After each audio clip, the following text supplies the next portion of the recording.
Kasih karunia dan damai sejahtera dari Allah Bapa dan dari Tuhan Yesus Kristus menyertai saudara-saudara sekalian. Amin.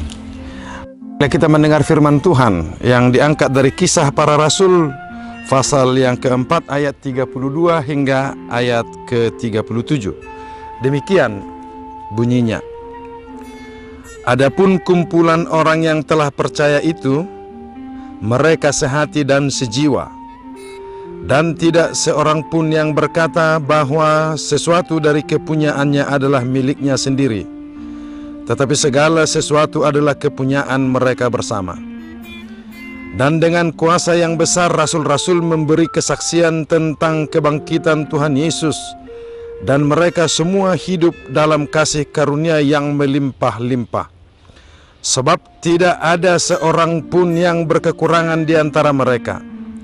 Karena semua orang yang mempunyai tanah atau rumah menjual kepunyaannya itu, dan hasil penjualan itu mereka bawa dan mereka letakkan di depan kaki rasul-rasul, lalu dibagi-bagi kepada setiap orang sesuai dengan keperluannya.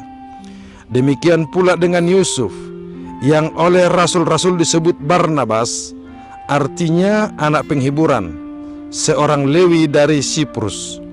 Ia menjual ladang miliknya, lalu membawa uangnya itu dan meletakkannya di depan kaki rasul-rasul. Demikian pembacaan firman Tuhan. Saudaraku yang dikasihi Tuhan Yesus Kristus, Quasi-modogenity itu nama minggu kita. Seperti seorang bayi yang haus akan susu yang murni. Demikianlah gambaran gereja mula-mula itu. Orang percaya yang paling mula-mula itu menggambarkan kehidupan yang haus akan susu yang murni, yang sehat, yang memberi kekuatan dan memberi pertumbuhan yang baik dalam kehidupannya. Saudara, orang percaya berkumpul, bersekutu, dan saling berbagi pengalaman, saling berbagi kehidupan tentang bagaimana mereka percaya, bagaimana mereka menerima Yesus Kristus yang sudah bangkit itu. Kita tahu saudara-saudara, para rasul itu memberitakan Injil dengan kuasa. Kuasa yang diberikan oleh Tuhan Yesus kepada mereka. Pergi dari Yerusalem ke Judea, ke Samaria, dan ke seluruh ujung bumi. Mereka dengan bersusah payah, dengan roh yang bernyala-nyala, dengan semangat yang tinggi tanpa henti-hentinya, mereka memberitakan Kristus sudah bangkit. Kristus telah menyelamatkan kehidupan kita. Dan kehidupan orang percaya itu, saudara-saudara, sekarang penuh dengan kasih karunia. Kasih karunia di mana mereka memperoleh kehidupan yang kekal, menerima pengampunan dosa, menerima kehidupan yang saling mengasihi, yang saling menerima, sepenanggungan, seperasaan. Itulah yang disebutkan di dalam teks kita ini. Kumpulan orang yang telah percaya itu, mereka sehati dan sejiwa. Sehati dan sejiwa, saling menerima antara yang satu dengan yang lain sebagai pewaris kerajaan Allah yang menerima kebangkitan Yesus. Saudaraku, inilah perubahan besar dalam kehidupan orang percaya. Kehidupan lahirnya sebuah persekutuan yang erat, persekutuan yang saling menerima, persekutuan yang menyatukan jiwa, menyatukan hati antara yang satu dengan saudaranya yang lain. Dan itu terjadi, saudaraku, sebagai akibat dari penerimaan atas kebangkitan Yesus itu. Saudaraku, inilah yang penting kita renungkan pada minggu-minggu Quasimodogeniti ini. Seberapa jauh kekuatan kebangkitan Yesus itu mengubah hidup kita, membawa kehidupan kita, kehidupan persekutuan yang sehati dan sejiwa. Dari situlah, saudara-saudaraku, setiap orang tidak lagi hidup dari dirinya sendiri dan untuk dirinya sendiri dan oleh dirinya sendiri. Tetapi setiap orang percaya itu menjadi bagian dari persekutuan yang besar yang saling berbagi. Dan keberanian mereka bahwa apa yang kumiliki bukan milikku sendiri saja, tetapi itu adalah milik bersama yang aku terima dari Tuhan. Di mana setiap orang yang masuk ke dalam persekutuan dengan Tuhan dapat dan boleh hidup, menikmati serta menggunakannya bagi kelangsungan hidupnya dan bagi kelangsungan kerajaan Allah.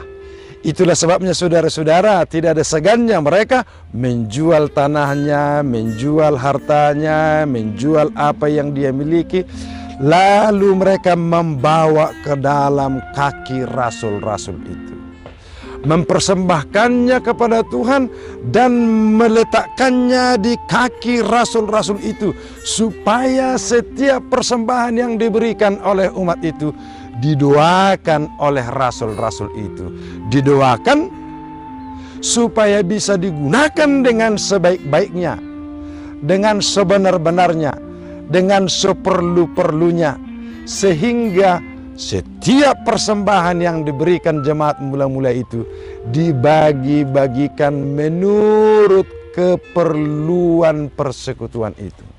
Jadi di situ tidak ada kerakusan. Di situ tidak ada pemborosan. Di situ tidak ada yang mencari untung untuk dirinya sendiri dan membiarkan orang lain rugi.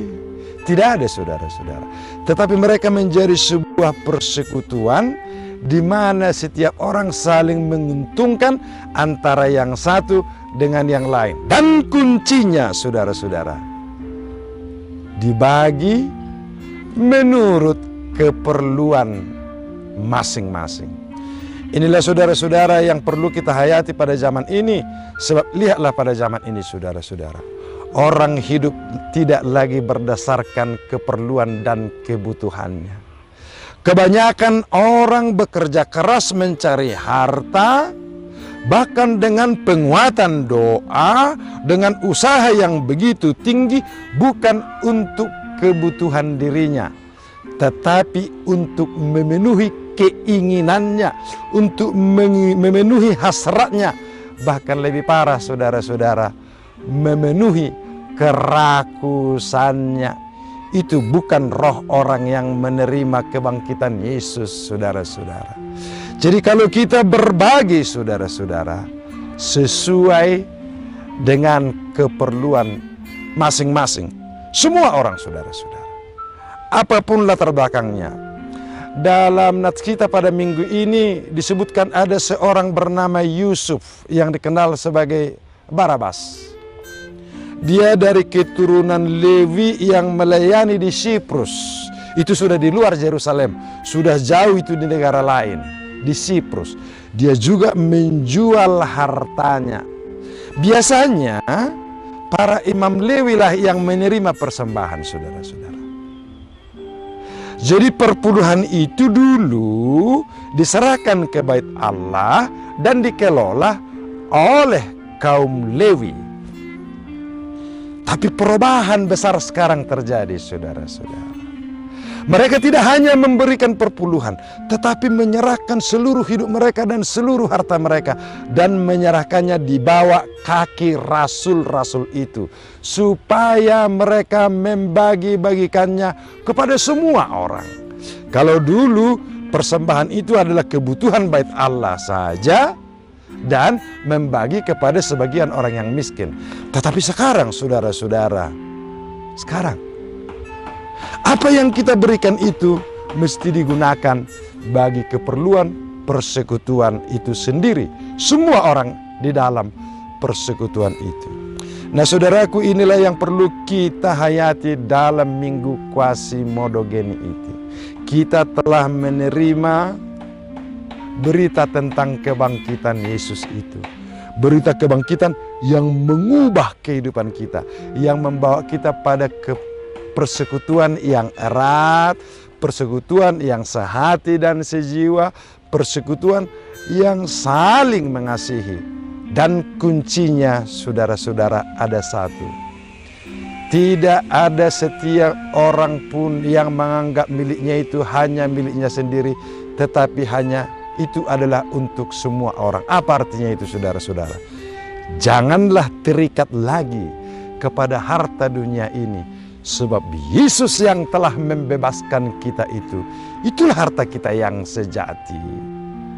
Segala sesuatu yang kita miliki ini boleh kita miliki dalam rangka kehidupan manusia yang lebih baik dan untuk kemuliaan Tuhan. Amin.